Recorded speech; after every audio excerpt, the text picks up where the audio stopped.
Hello, so I'm going to be doing three talks on chemoselectivity. Now, this is actually an incredibly broad area for us to be looking at in organic chemistry, and certainly three short talks is certainly not going to cut it in terms of looking at all the aspects of chemoselectivity that we can get in organic chemistry. But at the heart of it, and one of the things that makes organic chemistry so hard, is understanding this principle. Now, it's very easy. I mean, the definition of chemoselectivity is very simple. It's when we look at a particular reaction on a particular substrate, and we have a lot of different functional groups, and yet the reaction occurs at one particular functional group versus another one. So chemoselectivity is just how a reagent or a set of conditions affects a particular substrate or different functional groups, and how they can be selective for one chemical functional group over another one. So the principle is very simple, but one of the hard things in organic chemistry is learning about all the different things and different reagents and how they interact and what they can do. In this particular video, I'm going to be focusing on reductions, and the next one will be on oxidations. Now, the topic of reductions is itself incredibly large. I've, a few years ago, wrote a couple of chapters for the book or encyclopedic series, Comprehensive Organic Synthesis, just looking at specifically reducing carboxylic acids and their derivatives. So there's a lot out there. But for an undergraduate chemistry course, I think there are certain things which are just important for us to learn and to know. And so that's what I want to give an overview of in today's lecture. So in terms of reductions, there are two main themes that we're going to be looking at over here. And the one is reducing using one of the most simple of reductants, and that is hydrogen. And the other one that we're going to be looking at is looking at metal hydrides. Actually, the metal that we use here is a bit of a misnomer, but the principle here is that we've got some kind of metal, and we're going to be looking at boron and aluminium, and a hydride which makes this hydrogen sort of like an H minus, and that's what's going to be doing the reductions. There are other types of reducing agents and different types of reductions that are going to occur, but we're not going to look at that now. One of the simplest for reducing is actually just a single electron, but we won't do that in this course. So let me start with boron. So the boron reducing agents, and the ones that are based on that, come in a number of different flavors. There are essentially four that we need to look at. Now, the one that you all have been introduced to, certainly at this stage of the course, is sodium borohydride. And you're very familiar with sodium borohydride. And we taught it to you as a relatively weak reducing agent. And its chemoselectivity is for reducing aldehydes, ketones, and then, if you remember, it also reduces imines.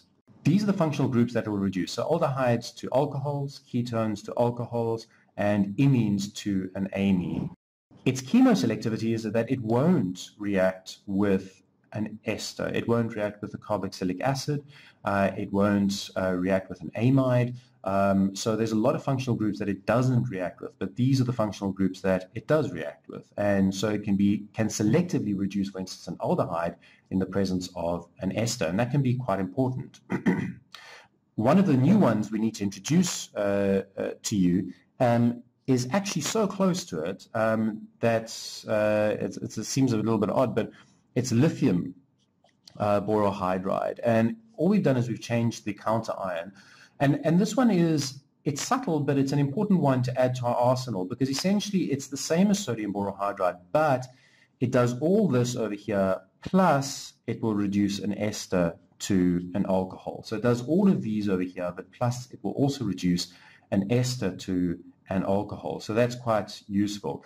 It's not going to touch a carboxylic acid. It's not going to touch an amide. So that's not important.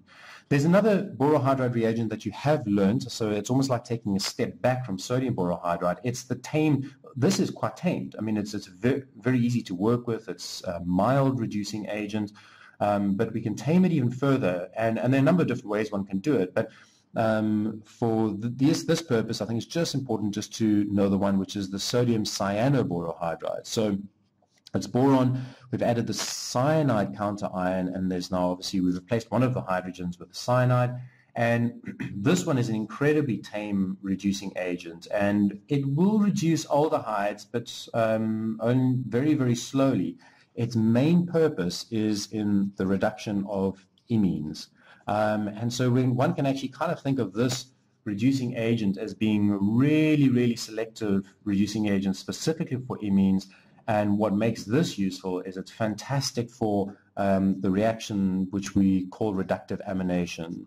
So reductive amination is this classic example of taking an aldehyde or a ketone, adding an amine to it, preferably a primary amine, and in the presence of this reducing agent, we go to this product over here. We form this new nitrogen-carbon bond, because what happens is that this first forms the imine, and in the presence of sodium cyanoborohydride, that then gets reduced to the amine over there. So this is a really useful reagent.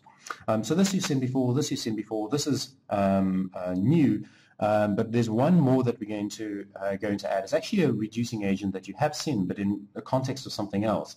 The reducing agent is borane, BH3. All right, so this is called borane. Borane, BH3, actually pure borane, it's a gas, and it forms a dimer when you put it together. But it's more reactive form. We add a ligand to it, and there are two that can be added on, but one is THF, but the one that we'll just keep in mind for this course is dimethyl disulfide. So as a reducing agent, borane is fantastic at reducing carboxylic acids and amides. So the carboxylic acids go to the alcohol, and the amides go to an amine. And it only reduces these two. There's something else it does that you've already seen, and maybe you're already thinking about it. But the reason that it's actually really successful at doing carboxylic acids and amides is that these two are relatively nucleophilic, and the borane itself is a very electrophilic center. It has that empty p orbital, which here is being stabilized by this ligand. And both of these, because of the resonance stabilization, are super activated by boron, and they complex to it and are therefore able to be reduced. So it only touches these two functional groups. It won't touch aldehydes and ketones. So that's very useful. In the presence of an aldehyde or a ketone, you can reduce a carboxylic acid using borane. But there is one problem with it, and which is why sometimes you actually don't see it getting used as often as one would like. And I wonder if you've actually remembered that, and that is that borane also reacts with alkenes. And it does the reaction which we often call hydroboration.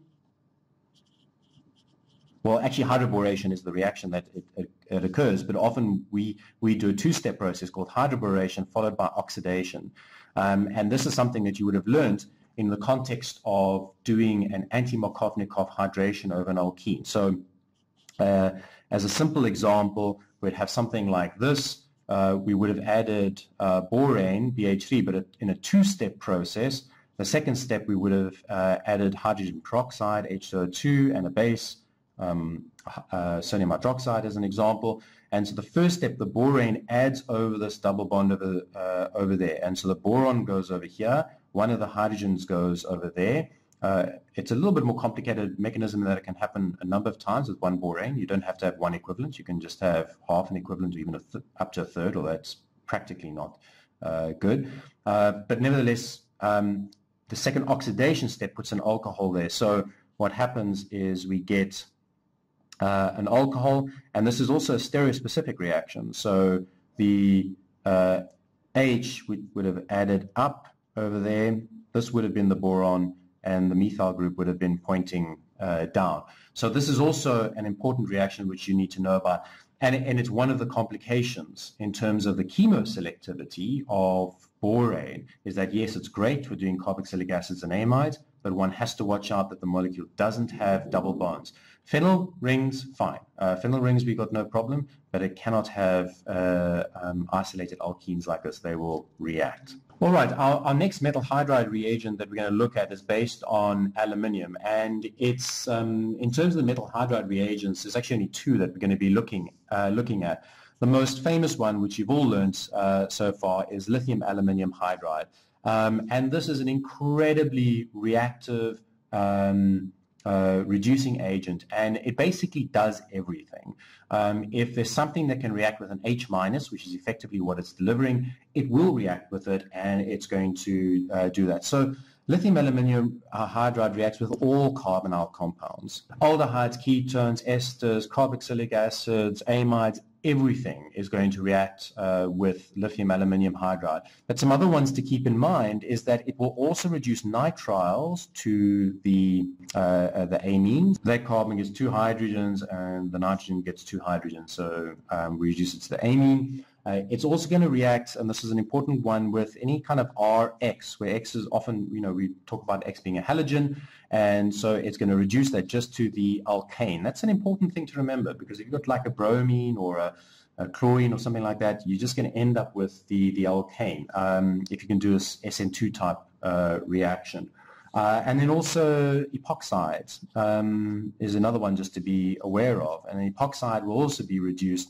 Nucleophile coming in from the least tended side over there, and we're going to get an alcohol over there. So all of those reductions are already done by lithium aluminium hydride. So it's like a massive workhorse. We use it quite often in chemistry. Typically these are done in solvents such as THF, although diethyl ether is actually a better solvent for it. Ethereal solvents are what you really need to use. Typically, we'll start these reactions at 0 degrees because it's quite reactive. We don't want any explosions, but we can sometimes have to heat them up, particularly for difficult ones like the nitriles and amides and things like that. So lithium aluminium hydride can also be tamed in a number of different ways, and there's a lot of different examples that people have looked at in the literature. All we're going to look at is one of the examples, which is very famous, and it's actually famous for the wrong reasons. Its name is dibal, and that stands for diisobutyl aluminium hydride. Sometimes this H, you get it as dibal H at the end over there, but commonly we just call it dibal. It looks like this. So we have aluminium, and we've got 2 isobutyl groups on it. So they look like this, and it's just got 1 hydrogen on it over here. So this is like the aluminium version of boron, which we saw with the boron reducing agents. It is very mild, and I've said to you that it's actually quite notorious, and it's notorious for this reason. It's often described as being a great way of reducing an ester, something like this, to an aldehyde, which is a really useful reaction to be able to do. Otherwise, what you have to do is you take the ester, you fully reduce it with lithium aluminium hydride, you get the alcohol, and then you have to oxidize again up to the aldehyde, which is fully possible and actually ends up being what a lot of people try to do and end up doing. Dibal can do this, but it is very notorious for failing in the reaction. So for answering questions on paper, and you want to do this in one step, dibal is your answer. And it's perfectly acceptable to say that, and it's perfectly acceptable to try it. And if you look at the literature, you'll find that you've probably got about a 66% chance of this actually working. You have to be very, very careful, use this at very low temperatures like minus 78 degrees Celsius, and then you've got a better chance of this actually occurring. But dibal will also not only reduce esters, it will also reduce the amides to aldehydes, actually a little bit better in the same way. And it will also reduce, obviously it's still strong, it will also reduce aldehydes, ketones, and carboxylic acids. Actually, carboxylic acids, initially they were also said that you can go to the aldehyde, but in practice that really is even worse than the ester. So we're just going to ignore that. So essentially this just goes to the alcohol. So this is the only new one to add. I know I'm saying as this notoriety, which is a bit of a problem, but it is something that it does work, but it's just doesn't work often as nicely as people really want it to.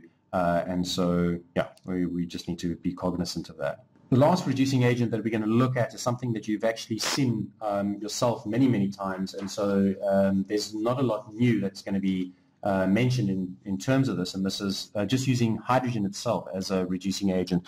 You have seen this even from first year, using palladium carbon as a catalyst. You can also use platinum. Don't worry too much about that. Keep palladium carbon. And what that does is it's going to take your alkenes to alkanes and also your alkynes.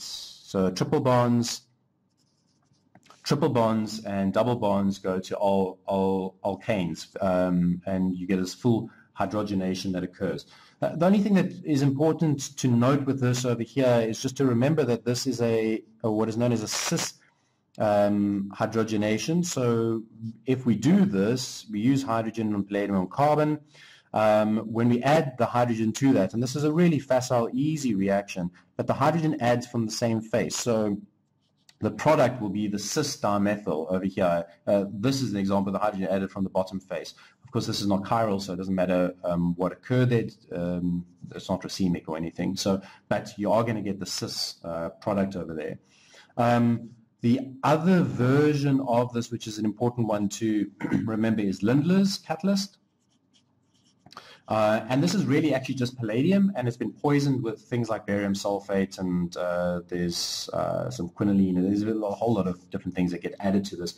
That's not too important. Really, it's just that it allows the selectivity of going from a triple bond alkyne to a double bond, and it's always the cis double bond, because the hydrogen occurs at the surface of the palladium, the hydrogenation, and so the hydrogen adds from the same face. And that's why we get the cis over there, which is the same thing that's happening over here. So it's almost like a bit of a thing with all these reactions using the solid metal catalysis that it occurs on the same face. With these, though, this is what we were taught, and you've known quite well. We do need to just upscale this a little bit more, that there are other functional groups that are affected by this reduction. The one is RX bonds, so halogens. Of any form will be hydrogenated, and so that's an important thing in terms of chemoselectivity. You can't, if you've got bromobenzene, and this is a very facile reaction, H2 with palladium on carbon, you will remove that bromine group very, very easily, and you'll get benzene. Okay, so that's an important one to know. And then lastly, and this is going to kind of lead into the third lecture, which is to do with protecting groups. And that it's going to kind of look weird, but one of the things that palladium, carbon, and hydrogen can do is if we have a benzyl group, so this is benzyl, we've got carbon, and then it goes to something else. If we've got a benzyl group and it's connected to sort of, obviously there was a halogen, it would be hydrogenated, but it's either also oxygen or nitrogen. If we hydrogenate that, we get toluene being formed like that. Now, what we've done is we've broken this bond. We've hydrogenated that bond over there. That may look kind of pointless, but this is actually a really powerful, important reaction, and it comes up with the concept of chemoselectivity. And that is, if I give an example over here, just let me move across. I've got this compound here, which has two functional groups on it, and hopefully you can recognize AC, that's an acetate, that's an ester functional group over there. You must know that. And this is OBN, which is the benzyl group, and that's over there. You've got two functional groups. They effectively, if we had to hydrolyze that ester, we would get an alcohol over there. If we cleave this, we get an alcohol over there, which means that we have selectivity over those two alcohols. That might seem a bit pointless because this is a symmetrical molecule, but if you've got something else over here going to some other group R1 and R2, this molecule is no longer symmetrical, and we can very, very cleanly, this is a beautiful, clean reaction. It's wonderful because you just put hydrogen into a balloon, you put the palladium on carbon as a solid, you stir this around in ethanol and at room temperature even, and you get this product coming out nicely, which all you have to do is just filter off the solid catalyst, and you've got this product. There's no workup, there's no any funny business that needs to occur, and you can remove this benzyl group like that. So this is very, very useful. This could have also been a nitrogen benzyl, and this we're going to see again in the context of protecting groups, which comes up in chemoselectivity.